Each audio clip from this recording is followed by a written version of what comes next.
Hey there, this is Manisha. Today, I begin by asking you about your relationship with risk. And I don't mean just your risk profile on financial and asset allocation, but in a broader sense, as in your individual tolerance to risk and its impact. So consider various aspects like financial, social, safety, etc. With me so far? Good. Now, based on your best estimate, answer this question. What would you say if your daughter came up to you and said she wanted to be a professional hairstylist? Jot that down. Next, what would you say if your son had the same question? Be honest. This was the conundrum that an airline engineer faced about 35 years ago. And while he was initially unhappy, he eventually gave in and his son did not let him down. My guest today is Savio John Pereira, award winning celebrity hairstylist and founder of a chain of upscale salons and the Savio John Pereira Academy in Bombay. During the lockdown, each one of us has had our own hair story and tryst with the scissors and trimmer. If anything, there is newfound respect for those who have honed their craft and regularly boost our self worth. In a previous episode, I had hinted that today's story was an unusual one. It is indeed. Savio's story is one of coming in from the outside and building a personal brand. A story filled with glamour, gloss, high drama, and a never give up attitude. Alongside, it features some gems that go into building a successful luxury salon business. Grab some popcorn and listen in. Savio, how did you find yourself in the salon business? What's the backstory here? I grew up in a hill station in Panchgani, three sisters and my mom. And my dad was an engineer with Kuwait Airways. So, he was traveling all the time. My mom always wanted to ensure that my sisters had their own personal style and their own special haircuts because she used to drive us down to Pune, get our haircuts done in Pune with this Chinese beauty parlor over there. And my sisters would get their individual haircuts. In Panchgani, the local hairdresser, she would kind of clone everyone into the same thing. She would kind of just kind of give everyone the same haircut. If she learned a new haircut, so the whole town suddenly had the same haircut. You know what I'm saying? And that's how the fascination for the industry started. Basically, my mom was always in trend with whatever was happening. She had like really long hair, and then she kind of moved with the times, with the 70s and the 80s. So growing up, I always saw her being very trendy with her hair. So that's where it actually comes from. I wanted to go to London, and I got admission in the London School of Hair and Makeup. It's a 9-month course over there. But for the longest time, of course, my dad wasn't too keen on me being a hairdresser because I've got three sisters, and he thought he's going to get a fourth daughter now. Beauty parlor business and all that stuff. They never understood the whole concept.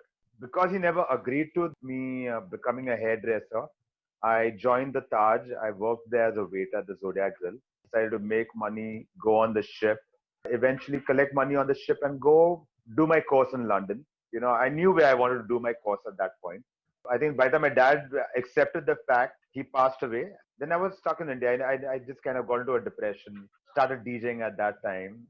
Eventually, I went and I joined Nalini and Yasmin as an apprentice. The fashion industry is heavily influenced by celebrities and what appears in the glossy magazines or Insta handles. So, learning your chops at a celebrity hair salon is like a rite of passage to gaining street cred. At Nalini and Yasmin was very interesting because celebrity driven salon.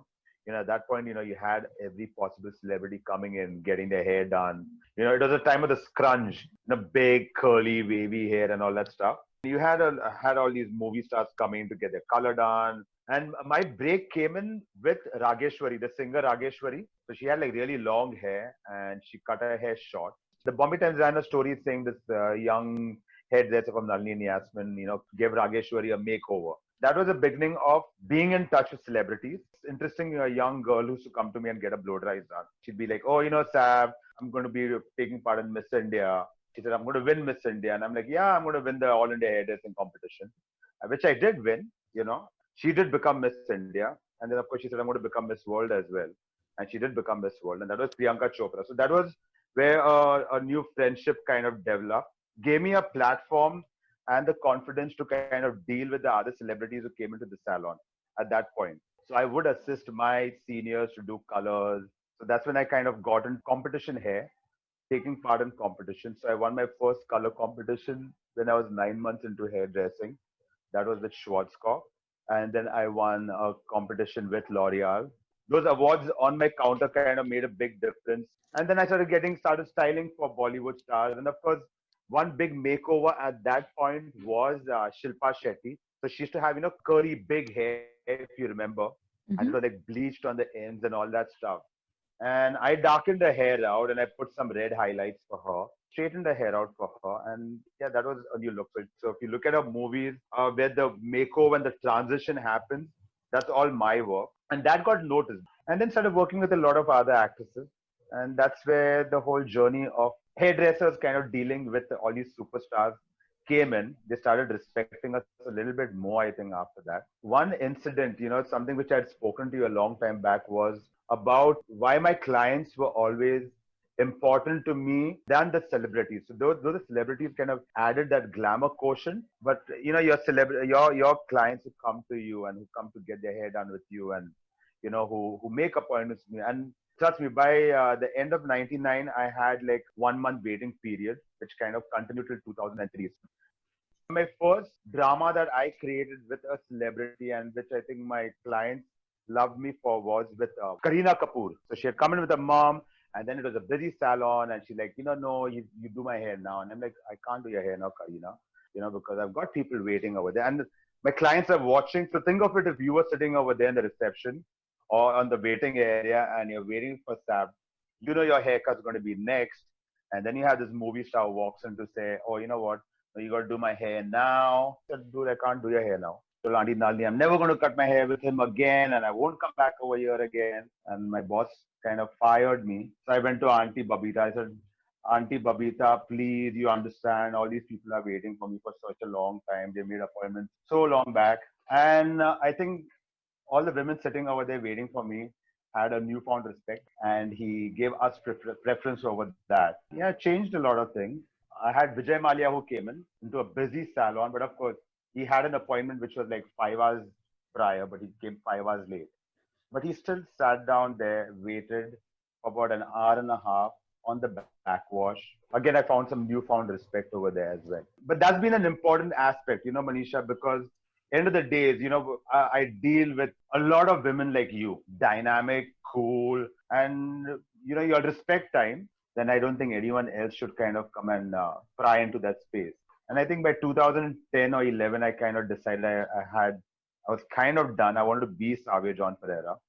I don't want to be known as this person who's this one's hairdresser, that one's hairdresser, which of course makes a huge difference on business. I've realized that. I wanted to just kind of create a new identity by myself. So, been working towards that now. The salon business in India is largely unorganized, with small neighborhood shops, and the average revenue per user is much less compared to the US and Southeast Asia. In the organized space, the franchise model is gaining popularity, with obvious merits like hypergrowth, etc. However, the flip side is that user experience and service orientation is patchy and depends on the store owner and her attitude towards the business. Walking into a Savio John Pereira salon reminds you of a Goan home with a breezy vibe, lots of sunlight, great music, and friendly, smiling stylists who speak to you as if you were an old friend. I've always been fascinated by this. To observe, make notes of the small things that a guest prefers, and communicate. These differentiate great service from good. Now imagine doing this day in and day out for over 10 years. Naturally, I had to ask Savio how he managed to put this together. It's been a long journey, but you know what? It's kind of been my previous experiences also. I think the attention to detail that all that part of it started off with my journey working as a waiter at the Zodiac Grill. And at that point, Manisha, it was in the top 10 restaurants, fine dining restaurants in Asia. And you had the who's who came in over there. The biggest industrialists, Hollywood. I've seen Hollywood stars over there. Served Sally Field. I've served Goldie Hawn. I've served Imran Khan and Vivian Richards and some of these, like these super famous world personalities who came in for fine dining. At that point, the billing over there would be like, I mean, per cover would at least work out around 4.5 to 5,000 minimum. That's like a lunch cover. And a dinner cover would go up to about 15 to 20,000 a cover. So there was no margin for error where service was concerned. You had to know everything, you had to know your guest well, you had to know your guest. I mean, you had to learn everything before you kind of even entered the restaurant. That is one part of it, of grooming me, of kind of having the highest service standards, hygiene standards that we wanted to kind of maintain. The other part of it, my mom had this crazy OCD problem. She was a cleanliness freak. There was always something of respecting people, of giving them the best, not compromising on quality, be it anyone. And there was one thing that stuck in my head because she'd always say, what, son, little things make a man. Small things that matter to people, a warm smile, knowing what they're going to have, ensuring that you're kind of taking care of small nitty gritties of them. So the team working with me, we've kind of, we're more family, you know what I'm saying? Yaimi, Wendy, Rohan, Debbie, all of us are more family. They've understood my madness earlier. They thought I was crazy. But I guess everyone's kind of understood that our clients who come in, they want that attention. We want them to kind of leave their problems outside. Everyone's got problems. Everyone's kind of has tensions, work tension, husband tension, wife tension, children tension, business tension. Everyone's going to have that part of it. And the moment they walk into the salon, we want to make them feel special. We want, besides looking amazing, of course, no doubt about it. But the whole idea behind it is to ensure that they have this amazing experience. So, it's from the time you walk in, you need a nice warm smile. Your beverages served. You want a nice coffee to be served. You want a nice tea to be served. Initially, it would be like, oh, you know what, Sam, why do we need to sit and do this whole drama of serving tea in a tray and a special cup and a special mug? A milk tea would have a white mug. Black coffee and black tea would have like a separate. The cutlery and crockery was different. But it made a difference. People feel special. They come and, it's not just you're giving them some, what do you call, machine coffee over there.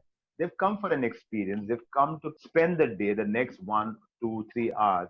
They've made the time to come and actually spend time with you. They trust you so much. Who better could understand that than a guy like me? Because with my 3 sisters, my mother who been to so many salons, speaking about experiences, what worked, what didn't work. And again, working at the Zodiac to kind of ensuring that you want to give the best possible service. Working in a place like the Taj where everything is so service oriented. Like the Xavier John Pereira experience has taken me years putting it down. Notice even when a person like you today walks in, and I know you're sitting on Wendy's chair, I'm confident, I know Wendy is going to take complete care of you. We're communicating with each other to ensure that it's taken care of, that you're not feeling left out. You don't want to walk into a busy salon and feel lost. There's a lot of focus and a lot of attention that goes into it. And it's taken us all these years, actually. We make it look easy. It's not that easy. You make it look really easy, but a lot of work goes behind it. Now, Savio, a lot of work. Right. Now, you've expanded your salons quite a bit. In Bombay itself, you've had a few other locations open up. Replicating the same experience, isn't that a challenge? That's a huge challenge. It's constantly on my mind right now. So, the whole lockdown, I've been actually working on fine-tuning the entire experience because, we do want to grow into 100 to about 500 salons in the next 10 years. And then how are we going to kind of, just stringing all of them together, all the salons together to kind of create a similar experience.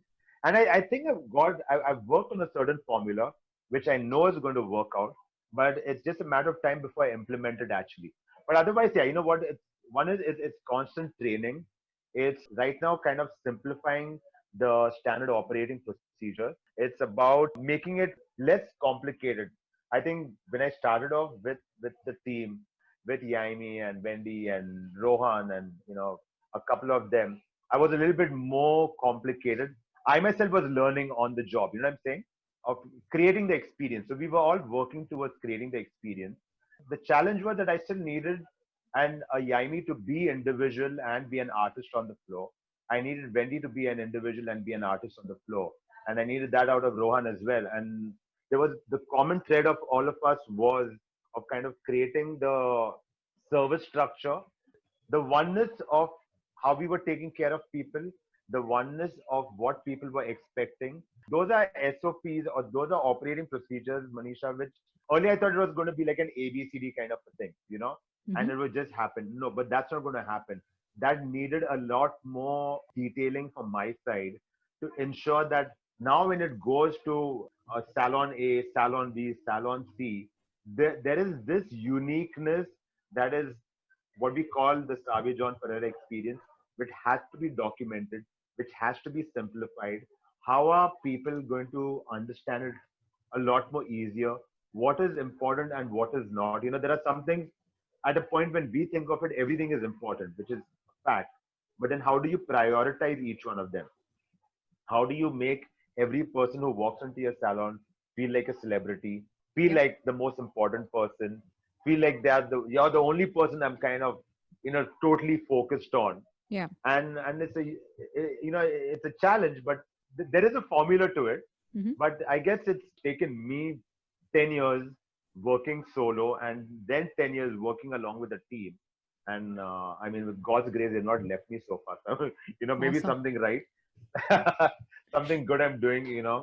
I look forward to seeing Yes, that across all yeah, the other salons and cities as well. But I'd like to bring your attention to something else yeah, that you did. tell me. You were one of the first few hairstylists to associate with hair care brands. Tell me all Yeah. about this association with hair care brands and what has been that experience like? Wow. That has been one of the best experiences. There were two things. When I joined, my first day of my interview with Nalini and Yasmin was, so, why do you want to become a hairdresser? I said, I want to make people look really good. But that was the only thing I was very sure about. And I said, I want to travel the world. There's always a method to madness of why people are successful. Why do they sit down and write down everything that they have to write down? And why do they have a plan? I learned a lot of these things that I was already doing it before even reading about it. Was I had a plan in place, and of course I never knew how I was going to travel the world. One part was to go on the ship, but that was by becoming a waiter and going on a cruise liner. And the other part of it, how was I going to travel the world becoming a hairdresser? I started doing my research, reading international magazines, reading about famous hairstylists. You had to be really good at what you did, and to be really good and be recognized, you had to be taking part in competitions. And I said, okay, you needed the right people to see you. It was always about timing, about the right people seeing you, about the right people notice. It didn't make sense working like one donkey, and if nobody saw you, it was of no use at all. Yeah. There were 27 senior stylists at Nalini and Yasmin. All the celebrities walked in, and I think one good thing about not getting too much of work at the beginning part of your career is that you sit and you're noticing people, you're noticing hairdressers, you're watching personalities, how people talk, how people do their bit, how celebrities start working, how their brains start kind of what makes this person famous, and then you start learning a lot of traits from these people, and you realize, okay, this is what you got to do to be seen, to be heard. If you want to travel, you can travel by doing shoots, you can do movies. But then I don't want to be the styling the hair the whole time. I wanted to be Savio. That is when timing or maybe luck played a very important role. So step one was take part in competitions, prove your work, you're good at, what your limits are, and how far you can push yourself. So I started taking part in competitions. What was Italian Vogue has been always been my favorite magazine. I think Mm-hmm. that's the ultimate benchmark for fashion. Not French Vogue, not American Vogue, not UK Vogue, but Italian Vogue is where you want to kind of really benchmark the highest levels of fashion. Say it hair, say it styling, putting a whole look together. I mean, nobody could beat that part of it. I won my first competition for the first two I told you about. And then the hairdressing one was organized by the Salo International. These are UK based guys. So I won the first prize in men's hair. I won it for the Wild and Wacky. That was like more like fantasy hair. I got the second prize for ladies hairdressing. These And were judged by winners from the UK. mhm. So suddenly, you know what? Oh, you know what? Oh, Nalini Yasmin, yeah. Oh, there are such great hairdressers over there. How does Savio stand out? Yeah. You know what? There's this one guy, he's been winning competitions. Okay, fine. That's great. And then I won the Sunsilk and I won the Pantene because those were the big brands at that point who were having competition. And then L'Oreal noticed me, and the first color book, which was launched in India by L'Oreal or by any color company, the Dia Color book, they took two of my looks. I never won the competition. Seven of my colleagues got selected. But we got a call, and Auntie Nalini was called 2 months after the competition to come to the L'Oreal office with this young trainee hairstylist of hers, Savio Pereira. So we went over there and they said, Nalini, we want to use his look. They used the looks and they said, we will need to take him across the country and travel with him because he's got to show people how he actually recreated these looks. So he's got to recreate it all across the country. And that's what I did. So that was when my first tryst with traveling happened. Then I did something with Vela. And this is all before I could even complete 1 year in hairdressing. Because then I realized if you have an international certification, then companies are going to actually notice you. That's what exactly happened. Schwarzkopf approached me, and then I became the Schwarzkopf brand ambassador. By then, Vela was building up a team, and L'Oreal was building up a team. But L'Oreal were taking about 5 people for 4 different regions in India. Vela were taking in 4 people. I told Schwarzkopf I will sign up with you all if I'm the only guy in the country, at least for 2 years. You know, Right. that's when the Schwarzkopf journey started because then I traveled all across the country, training, releasing the latest look. No other hairdresser was doing that. And then other brands followed. And then I did sign up with L'Oreal for 2 years. I signed up with Vela for a year to do international shows for them with TG. And then I just wanted to have all the brands. Then I tied up with Wall, with Denman brushes, created a lot of looks on movie stars, which are still iconic till now. You know what I'm saying? Mm-hmm. From the early 2000s. So I worked in a lot of movies with a lot of movies, nearly all the movie stars at that time. So whatever new looks which actually happened of cuts and colors, I will take credit for them unapologetically. Yeah, Savio. So So no, because over the years, because we yeah, never had Facebook and Instagram, a lot yeah, of other people did take credit for my work, right. and you couldn't do much at that point, but it's okay. So it was then being seen in the magazines, doing magazine covers, doing magazine articles, doing the best work, showcasing the latest trends. That was again something which brands wanted, especially international brands, and they were willing to pay the price to kind of get people like me on board. Now, these competitions that you have, now, if you look at the Emmys, you would have an entire Yeah, category of awards for hairstyle and stuff like that, and their hair artists, right? correct. But if you look at Yeah, Indian Bollywood or any of the other regional cinema awards, there isn't yeah. really an award for hair. There is awards for the costume and stuff like that. Is it changing, or first of all, am I correct? Am I right? Yeah, no. You're absolutely right. You're absolutely right. Because there were no awards, but now some of these guys are kind of recognizing our industry. Hmm. They are kind of taking it a little bit more seriously. But otherwise, yeah, as you say, what? All these years you never had a hairdresser getting recognized for their work. Because what happens also, what's happened in the industry, Manisha, is if I did a haircut and a color and I style it out once for the photo shoot. So if I did for any of these Bollywood stars or whatever stuff, and then I couldn't be at one given place or 10 given places at one given time, the production guys would have their own artists or their own hairdressers maintaining the look on the shoot and doing that on the shoot. Then those people would start taking the credits for it. You know what I'm saying? Right. And that's slowly changing right now. People are coming back, the ones who actually deserve it. So hopefully it works out well. Coming down to the competition part, What advice do you have for young stylists today? guys, it's not come easy. You know what? It's a lot of practice, a lot of training, a lot of the right attitude towards your work. That's most important. It's taken years of practice and years of commitment, years of persistence, years of being dedicated to your craft to kind of take you and make you what you are. End of the day is they watch all these time lapse videos and they think, oh, wow, it's so easy to do something. No, it's not, because ours is a craft and it's an art by itself. And each person is individualistic. Each person has their own personality. Hair textures are different, hair colors are different. So there's a lot of science that goes into it. There's a lot of understanding of textures that goes into it. There's a lot actually. So it's not, guys, it's not as easy as it looks. But on the other side, it's great fun. It kind of gives you a chance to be an individual by yourself, develop your own personality. You are a creator at that point because you are doing something which is artistic, which is interesting.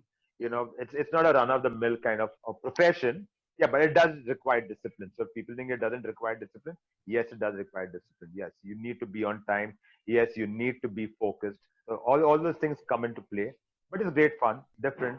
It can let your imagination run wild with that.